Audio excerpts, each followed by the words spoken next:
이 시간 말씀을 받겠습니다. 이 복된 시간에 주시는 하나님의 말씀은 우리 계속해서 출애굽기 20장 우리 18절부터 마지막 26절까지의 말씀입니다. 구약성경 112면 출애굽기 20장 18절부터 26절입니다.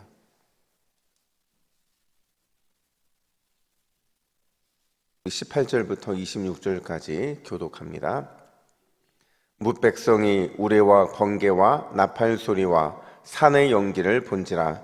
그들이 볼 때에 떨며 멀리 서서 모세에게 이르되 당신이 우리에게 말씀하소서 우리가 들으리이다. 하나님이 우리에게 말씀하지 말게 하소서 우리가 죽을까 하나이다. 모세가 백성에게 이르되 두려워하지 말라. 하나님이 임하심은 너희를 시험하고 너희로 경외하여 범죄하지 않게 하려 하심이니라. 백성은 멀리 서 있고 모세는 하나님이 계신 흑암으로 가까이 가니라. 여호와께서 모세에게 이르시되 너는 이스라엘 자손에게 이같이 이르라. 내가 하늘로부터 너희에게 말하는 것을 너희 스스로 보았으니 너희는 나를 비겨서 은으로나 금으로나 너희를 위하여 신상을 만들지 말고 내게 토단을 쌓고 그 위에 내 양과 소로 내 번제와 화목제를 드리라. 내가 내 이름을 기념하게 하는 모든 곳에서 내게 임하여 복을 주리라. 내가 내게 돌로 제단을 쌓거든 다듬은 돌로 쌓지 말라. 내가 정으로 그것을 쪼면 부정하게 함이니라. 함께 읽습니다. 너는 층계로 내 제단을 오르지 말라. 내 하체가 그 위에서 드러날까 함이니라. 아멘. 혹시 여러분들은 하나님 때문에 어떤 이런 큰 두려움에 휩싸여 보신 적이 있습니까? 그러니까 하나님이 우리에게 아주 강력하게 사로잡아 주심으로 인해서 그냥 꼼짝마 상태가 되는 겁니다. 옴짝달싹 하지 못해서 두려움을 느끼는 그런 때를 한번 경험해 보셨느냐 하는 겁니다. 근데 여러분, 우리가 이 땅에서 믿음을 가지고 살아가기 위해서는 딱 한 번이라도 그런 경험들을 해야 돼요. 하나님께서 갑자기 찾아오셔서 영광으로 우리를 덮어주시는 그 위대하신 하나님의 모습을 우리가 만날 수 있는 그런 기회가 있어야 된다는 거예요. 이 땅에서 그걸 경험하지 못하면 주님이 우리를 부르실 때 마지막 그 순간에 그 위험에 휩싸일 수 있기 때문에 그렇습니다. 여러분, 우리가 하나님의 영광으로 이렇게 가려짐을 당할 때 가장 먼저 드는 생각이 뭐냐 하면 이 두려움이었어요. 이 두려움은요, 죄인이 거룩하신 하나님 앞에 설 때 나타나게 되는 그 감정이라고 말할 수 있는데, 하나님의 임재 앞에 선 모든 사람들은 무조건 이 두려움을 느낄 수밖에 없다는 거죠. 오늘 본문의 이스라엘 백성들이 그랬다는 거예요. 여호와 하나님께서 시내산 정상에 오르 계시고 그곳에 강림하셨을 때 하늘에서 우레가 또 번개가 치고 땅에서는 지진이 발생하고 온 산은 그냥 연기와 구름으로 가득했어요. 바로 그때 모세는 물론이고 온 이스라엘 백성들이 하나님의 음성을 듣게 되는데, 그 강력한 이 하나님의 강림하심과 그 크신 음성을 들은 이스라엘 백성들의 첫 번째 반응이 뭐였냐? 우리 18절 말씀을 같이 읽어볼까요? 18절입니다. 시작. 뭇 백성이 우레와 번개와 나팔 소리와 산의 연기를 본지라. 그들이 볼 때에 떨며 멀리 서서. 아멘. 여러분, 이스라엘 백성들이 하나님의 이 강림 그리고 그 음성을 들어서 첫 번째 반응이 뭐였어요? 두려움이었다는 겁니다. 하나님의 영광스러운 그 임재 때문에 느껴지는 두려움, 그 두려움을 느끼고 있는 거예요. 지금 여러분, 이스라엘 백성들과 하나님과의 거리는 굉장히 멀리 떨어지는 상태였어요.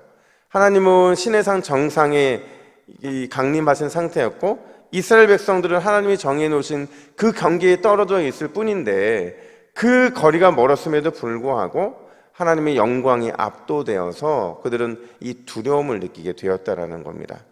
이게 두려워 떨고 있는 백성들을 향해서 모세가 뭐라고 말을 하느냐? 20절 상반절 보니까 모세가 백성에게 이르되 두려워하지 말라, 이렇게 말을 하고 있어요. 분명히 상황적으로 보면 무시무시한 상황인 게 맞거든요. 하나님의 임재에 압도되어서 굉장히 두려움에 떨만한 그런 상황임에도 불구하고 모세는 두려워하지 말라 이렇게 말을 해요. 그 이유가 뭘까? 왜 모세는 백성들을 향해서 두려워하지 말라고 권면하고 있는 것일까? 첫 번째는 우리의 인생에는 중보자가 계시기 때문이라는 겁니다. 중재자가 있기 때문에 그렇다는 거예요. 19절을 보시면 하나님의 영광에 압도되어서 떨고 있는 그 두려움을 느끼고 있는 이 백성들에게 백성들이 모세에게 요청하는 게 있었어요. 그게 뭐냐? 우리 19절도 같이 있습니다. 시작. 모세에게 이르되 당신이 우리에게 말씀하소서 우리가 들으리이다.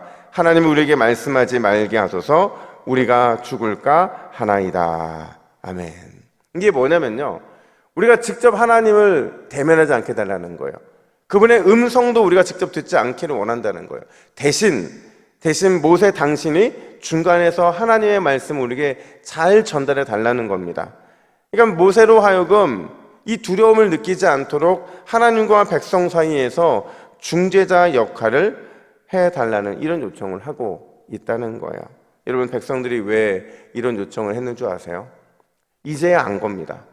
하나님의 큰 놀라운 이적과 놀라운 하나님의 그 기적들을 다 봤으면서 지금까지는 그런 것들을 이 피부에 와닿게 느껴지지 못했는데 자신들의 눈앞에서 펼쳐지고 있는 하나님의 강림의 모습들, 그리고 그분의 쩌렁쩌렁하는, 그러니까 인간의 말로는 표현할 수 없는 그 강력한 음성 때문에 그들은 내 자신이 얼마나 그 앞에서 초라한 존재인지를 본 거예요. 얼마나 부끄러운 죄인인지, 얼마나 어리석은 사람인지를 스스로가 인식하고 깨닫게 되었다라는 겁니다. 이런 분명한 사실은 그들은요, 하나님의 이 강림을 위해서 이틀이나 성결케 되는 과정을 밟았다는 거예요. 이틀 동안이나 그들은 옷을 빨고 어떻게든 하나님 앞에 설 수 있도록 성결의 모습을 갖추었는데 그건 인간 편에서의 애씀이었다는 거죠. 아무리 성결하려고 해도 인간 편에서는 하나님 앞에 설 만한 그런 성결의 모습을 갖출 수가 없었던 거예요.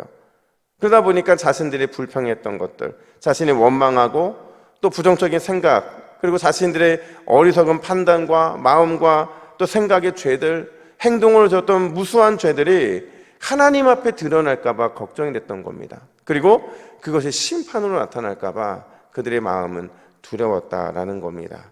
그런 그들을 향해서 모세가 뭐라고 말한 겁니까? 내가 중재자의 역할을 감당할 테니 너희는 두려워하지 말라, 이렇게 말하는 것이고, 실제로 그 중재의 역할이 이스라엘 백성들에게는 정말 살 수 있는 기회를 많이 제공해주고 있다는 거예요. 사랑하는 여러분, 우리에게도 중재자, 중보자가 계시잖아요. 누구예요?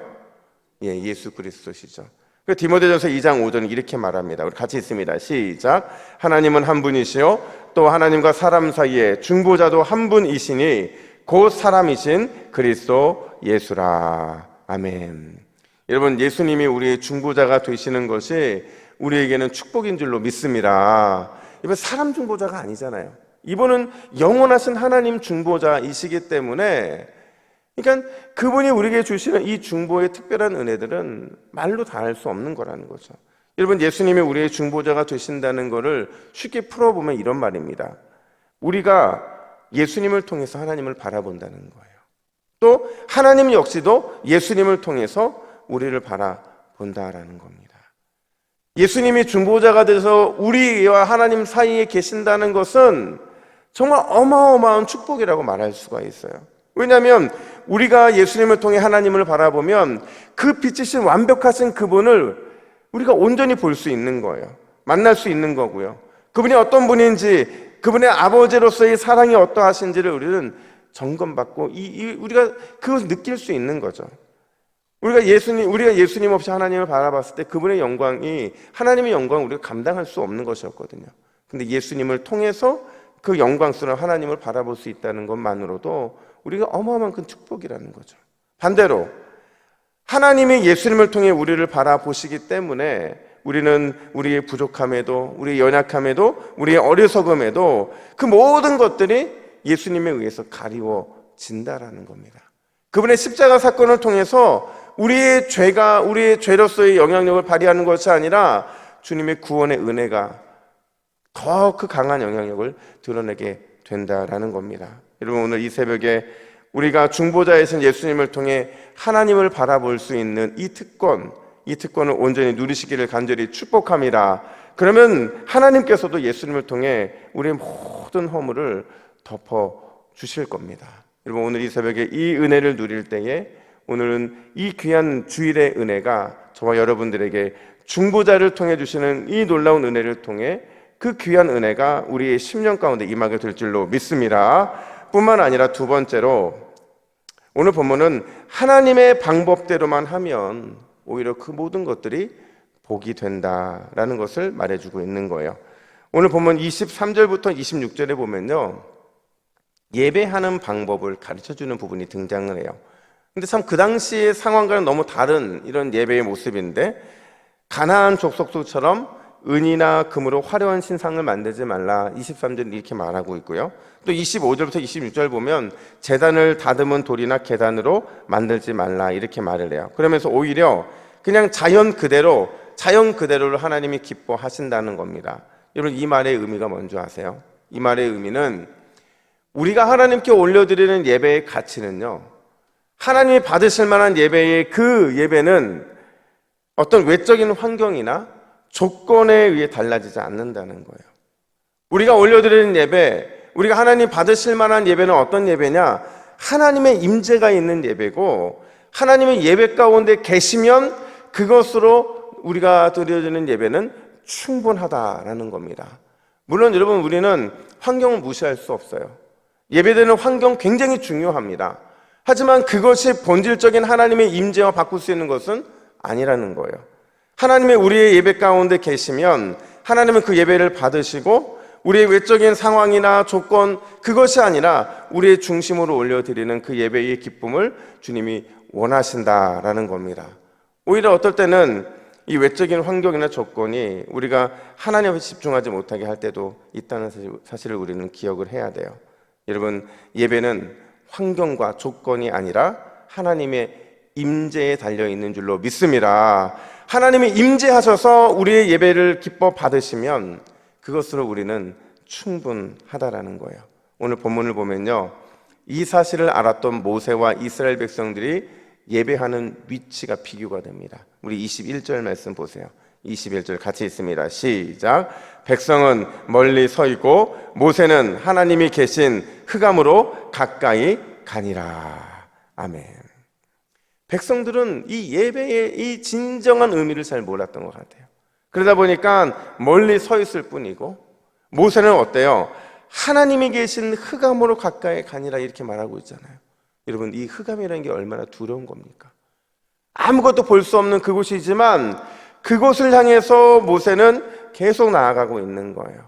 하나님의 그 임재의 기쁨이 무엇인지를 알았고, 하나님을 그렇게 예배하면서 정말 어떻게 보면 하나님의 영광이 휩싸여서 그 자리로 쭉 나아가고 있는 거죠. 이게 바로 예배자가 누리는 특별한 은혜인 줄로 믿습니다. 오늘 주일이잖아요. 여러분, 오늘 일주일 중에 한 번 예배하는 사람이 있을까요? 없을까요? 있을 겁니다.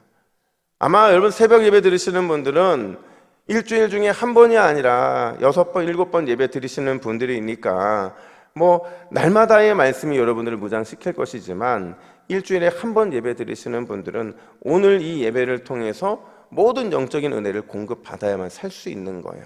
그렇다고 한다면 오늘 이 새벽에 우리가 기도할 때에 오늘 올려드리는 모든 예배가 흑암으로 가까이 나아가는, 하나님의 영광에 휩싸이고 하나님의 임재의 강력함에 사로잡히는 그런 예배가 될 수 있도록 기도해야 되는 줄로 믿습니다. 그래야 이 예배를 통해 하나님께서 우리에게 살 수 있는 그 길을 열어주시기 때문에 그런 겁니다. 사랑하는 여러분, 오늘 이 새벽 여러분 역시도 주님의 강력한 임재를 경험하시고, 오늘 예배를 사모하며 이 예배 자리에 나오는 모든 주님의 귀한 백성들, 어린 심령들부터 또 어른에 이르기까지 모든 성도들이 강력한 주님의 임재를 경험하여 하나님이 계신 흑암으로 점점 가까이 나아가는 귀한 은혜를 누리게 되기를 예수님의 이름으로 축복합니다. 우리 화면 보시고 같이 기도의 제목을 읽습니다. 같이 읽습니다. 시작. 주여, 우리의 영원한 중보자이신 예수님을 통해 풍성하고 감당할 수 없는 은혜와 사랑을 경험하게 하옵소서. 오늘 이 새벽에도 주님의 강력한 임재가 예배를 사모하는 우리 심령에 임하게 하여 주시옵소서. 아멘. 함께 기도하겠습니다. 하나님 아버지, 은혜와 사랑을 감사합니다. 우리의 가장 큰 축복은 영원한 중보자이신 예수님이 우리에게 놀라운 은혜를 주시는 그것인 줄로 믿습니다. 우리에게 중보자가 계심이 늘 기쁨이 되게 하여 주시고, 중보자를 통해 하나님을 바라보고 중보자를 통해 내 자신의 허물이 덮어지는 것을 통해 주님께 감사와 찬양을 올려드리는 우리 모두가 되게 하여 주시옵소서. 하나님, 오늘 이 새벽에도 주님의 강력한 임재가 임하게 하여 주시고, 온종일 하나님의 그 임재하심을 통하여 우리의 심령과 마음이 은혜로만 가득 찰 수 있도록 역사하여 주시옵소서. 감사드리며 예수님의 이름으로 기도하옵나이다. 아멘.